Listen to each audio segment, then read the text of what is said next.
Hello there, my name is Valerie White-Williams and I am a voice teacher and a vocal coach for Vocal Splendor Studios. Today I'm doing another reaction video, and this is a reaction to a type of singing and a singer that is new to me, and this is going to be Alim Qasimov and a bunch of other instrumentalists performing, let me get it right, A Trace of Grace. Let's have a listen.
چشمه دو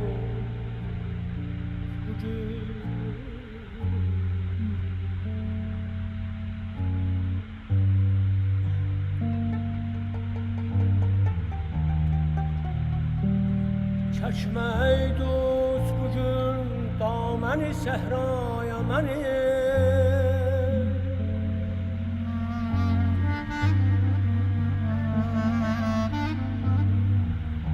yoktur olmaz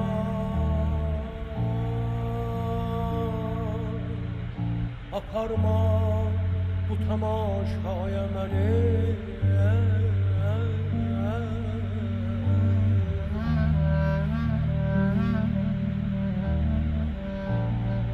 Okay, I'm gonna stop. It's so hard because everybody's like playing around each other, and that's the beauty of this piece, and I almost hate to interrupt this beautiful mood because the trace of grace is just, we all need more grace now. So this is just beautiful.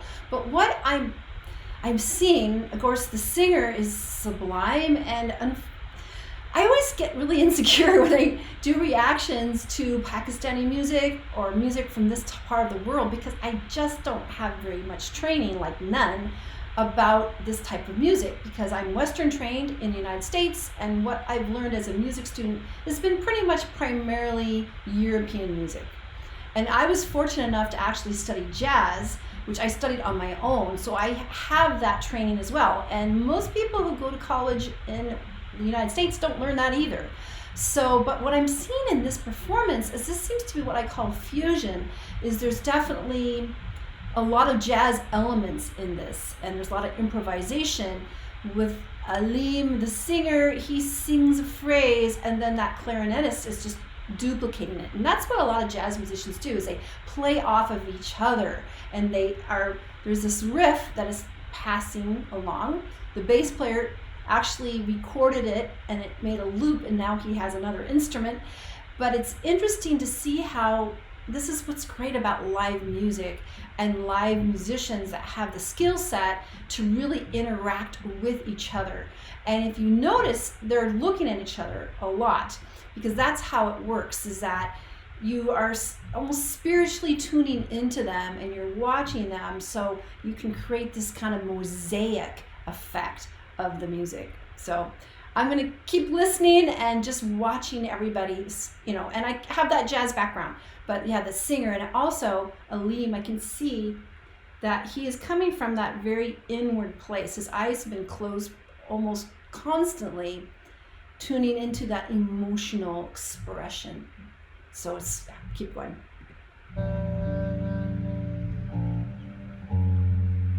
Oldum aşıfte periler,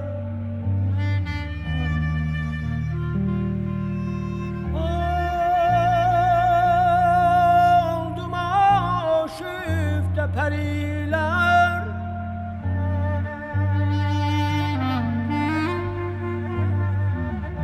sergi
Yeah, this is an interesting instrument. It sounds like a flugelhorn.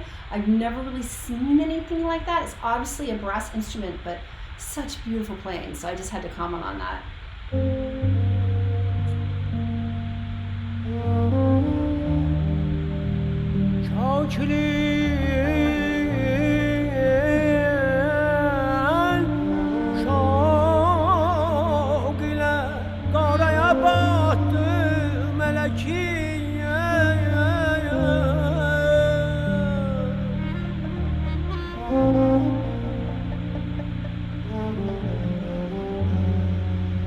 Okşadımdır bilirəm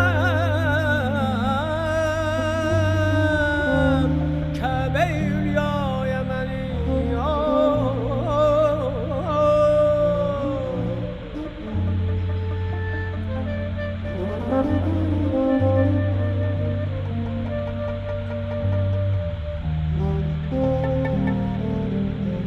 Ülfətimlə bu qədər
absolutely stunning. I thought it was exquisite. And like I said, I get a little insecure about commenting on music that I really don't understand, because I only can interpret it from my musical background, which is, classically trained in Western music. And luckily I was fortunate enough to study jazz, but I really don't know much about the world music all over the world, but I've always been fascinated about that. And so I can only observe him. And I did find out he was a master singer. He did train in his tradition, I think Mugam, if I'm saying that correctly. And it was just really fascinating watching him, because again, he was completely eyes closed, in the moment, in the motion.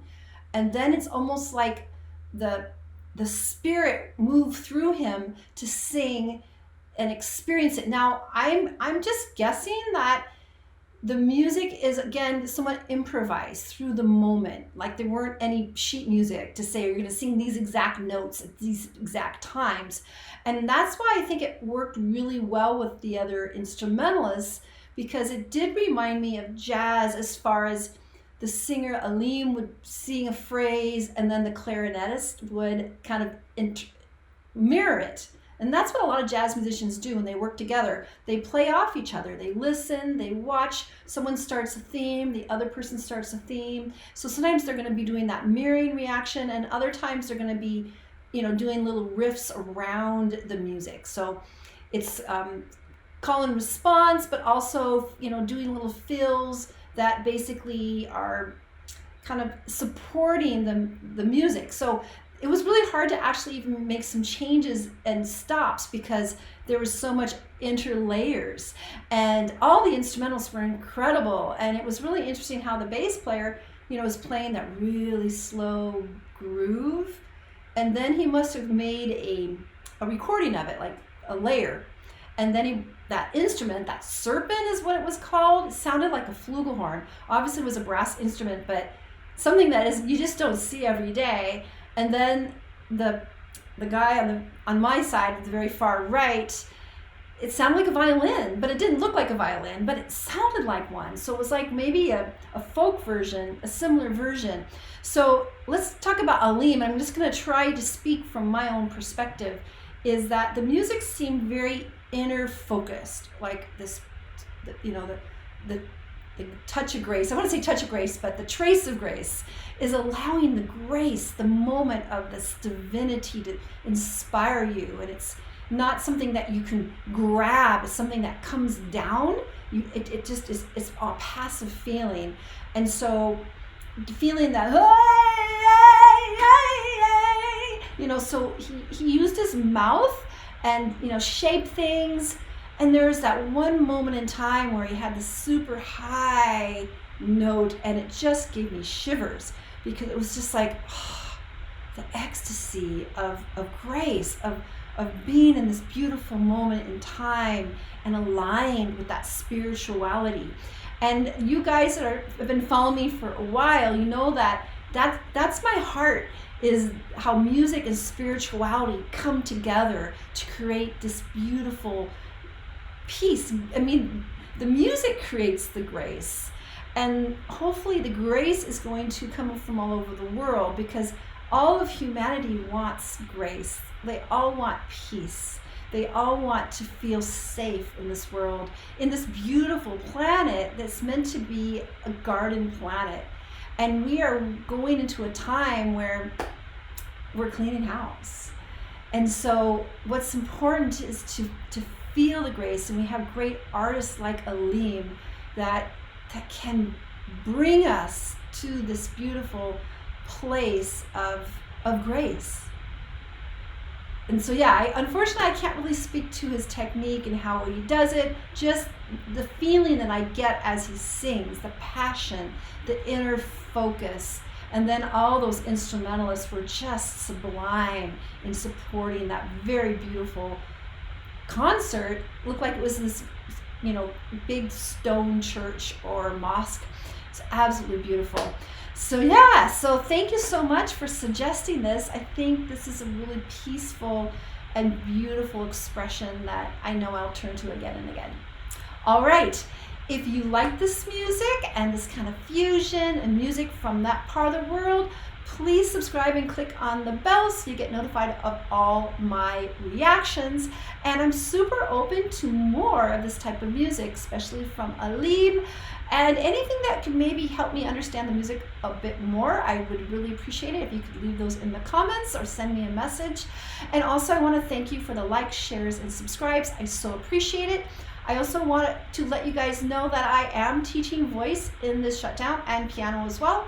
And so if you're interested in lessons, you can go to my website at vocalsplendor.com. I've actually been teaching online voice since 2011. And I have worked with some Indian singers and things, but there's so much to learn. I just feel like in awe. So I'm a student of this music. I just don't have that expertise. And also I want to let you know about two of my side projects.